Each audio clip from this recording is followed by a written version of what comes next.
Pada praktikum kali ini, kami dari kelompok 3 akan mempresentasikan tentang identifikasi simplesia yang mengandung amilum dan resin.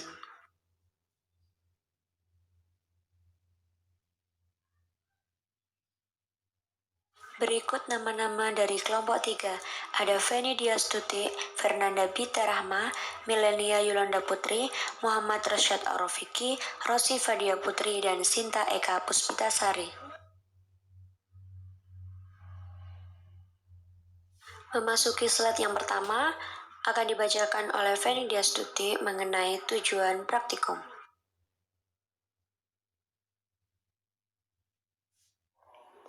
Tujuan praktikum.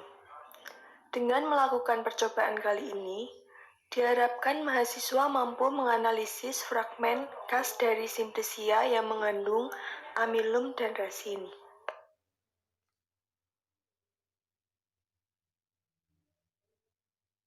Selanjutnya, penyampaian dasar teori.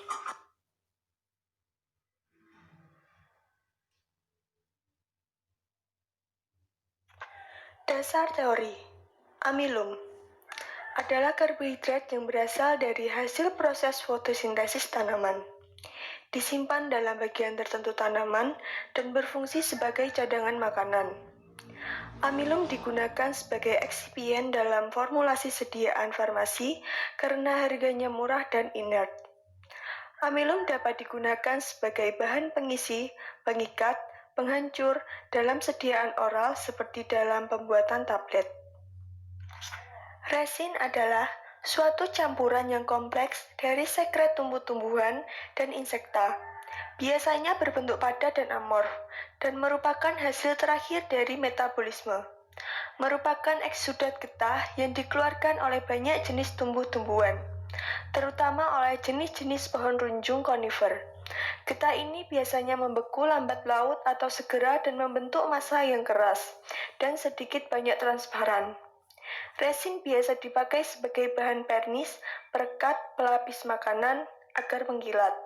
Ada dua jenis resin, yaitu resin alam yang terbuat dari getah pohon dan resin sintetis atau buatan. Selanjutnya ada alat dan bahan yang akan disampaikan oleh Fernanda Bita.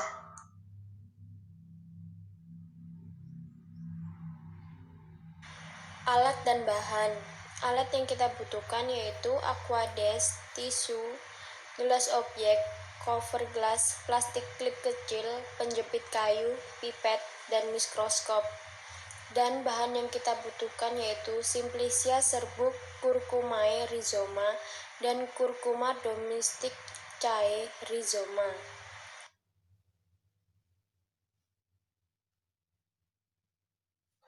Cara kerja pengamatan simplesia yang mengandung amilum dan resin.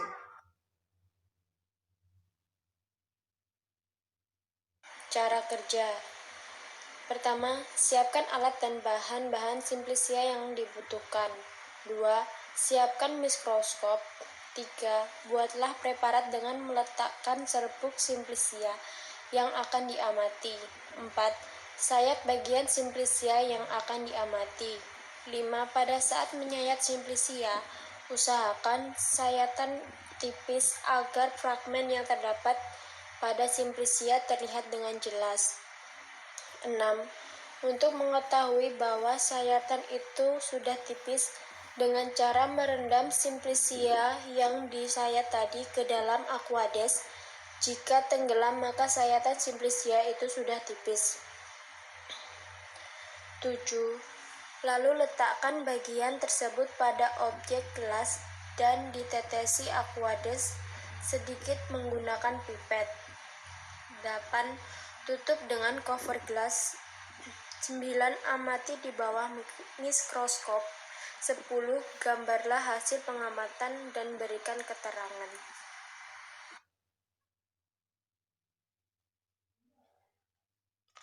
Gambar-gambar pengamatan yang kami dapatkan pada literatur.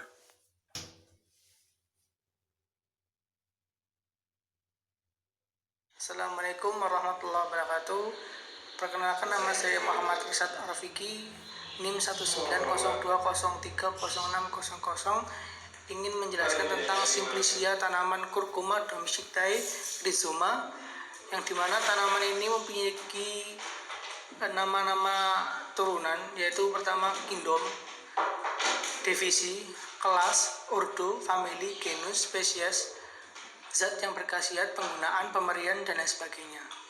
Nah, di sini nama tanaman Simplicia Curcuma domestictae rhizoma ini memiliki kingdom yaitu plantae, divisinya spermatophyta, kelasnya Angiospermae, ordonya Zingiberellus, familinya itu Zingiberaceae, genusnya Curcuma, spesiesnya Curcuma domestica, yang dimana tanaman kunyit ini memiliki zat yang berkhasiat, yaitu minyak atsiri, pati, damar, dan zat warna yang berkurkumin. Penggunaan pada bahan Simplicia kunyit ini yaitu Carnotivita, anti diare, Kalogoga, dan Scabicida. Dan pemberian dari tanaman ini juga yaitu pertama berbau khas, ya kan? Yang kedua agak pedas, yang ketiga lama-lama sediaan akan menjadi tebal. Bagian yang digunakan adalah akar tinggal atau rimpang. Penyimpanan dalam Simplicia ini dalam wadah tertutup baik.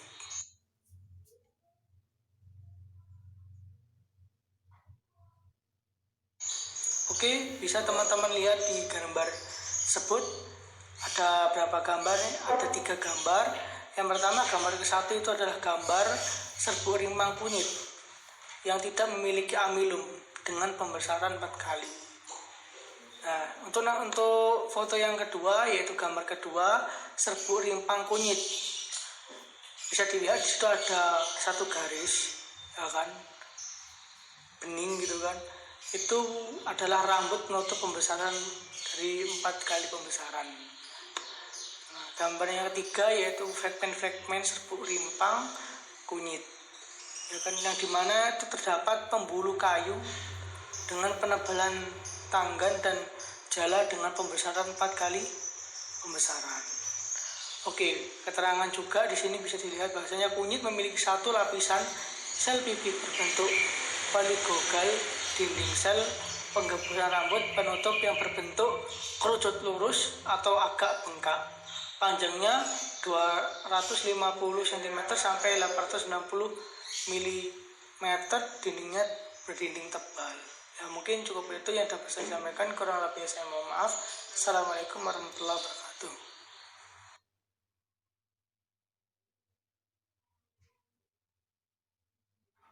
Rimpang temulawak dengan kadar air 10% memiliki komposisi yang terdiri atas pati, lemak, kurkumin, serat kasar, protein, mineral, dan minyak atsiri.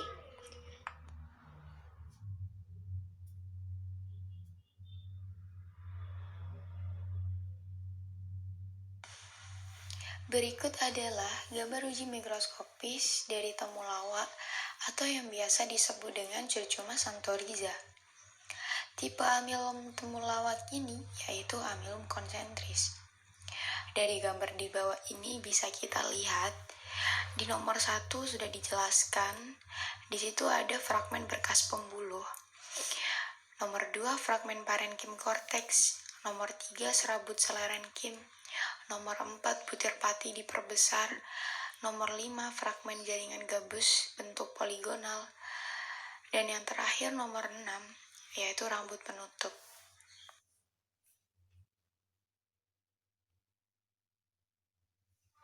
Pada kunyit dan temulawak sama-sama memiliki amilum konsentris.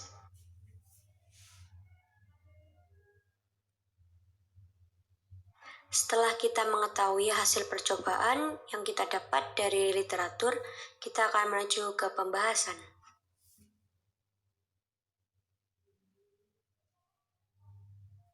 Berdasarkan praktikum yang dilakukan, kunyit pada umumnya berwarna kuning dengan bau yang sangat khas. Tanaman ini mempunyai bentuk beruas yang banyak dan rapat, dan mempunyai rasa yang sepat dan agak pahit. Sedangkan temulawak memiliki ruas yang sama seperti kunyit, tapi ruas yang dimiliki temulawak cenderung lebih besar, dan jarak ruas satu dengan ruas yang lainnya cenderung lebih renggang. Hasil yang didapatkan telah sesuai dengan pustaka yang menyatakan bahwa temulawak dan kunyit sama-sama memiliki amilum dengan tipe konsentris, yaitu hilus berada di tengah yang dikelilingi oleh lamela.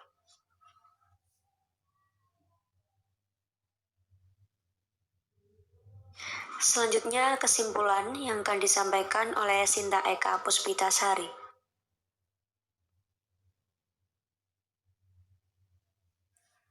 Dari hasil pengamatan dan pembahasan di atas, dapat disimpulkan bahwa amilum adalah karbohidrat yang berasal dari hasil proses fotosintesis sebagai cadangan makanan, yang dapat digunakan sebagai eksipien dalam formulasi sediaan farmasi karena harganya murah, dan dapat juga digunakan sebagai bahan pengisi, pengikat, dan penghancur dalam sediaan oral seperti dalam pembuatan tablet. Resin adalah suatu campuran yang kompleks dari sekret tumbuh-tumbuhan dan insekta yang biasanya berbentuk padat dan amorf dan merupakan hasil terakhir dari metabolisme, yang merupakan eksudat atau getah yang dikeluarkan oleh banyak jenis tumbuh-tumbuhan, terutama oleh jenis-jenis pohon runjung atau konifer. Ada dua simplisia yang digunakan dalam praktikum ini. Yang pertama adalah Curcuma rhizoma atau Curcuma santoriza, yang terdapat fragmen berkas pembuluh, fragmen parenkim, korteks, serabut sklerenkim, butir pati, fragmen jaringan gabus bentuk poligonal, dan rambut penutup. Yang kedua yaitu Curcuma domestica rhizoma, yang terdapat fragmen rambut penutup, pembuluh kayu dengan penebalan tangga dan jala dalam pembesaran 4 kali, dan parenkim.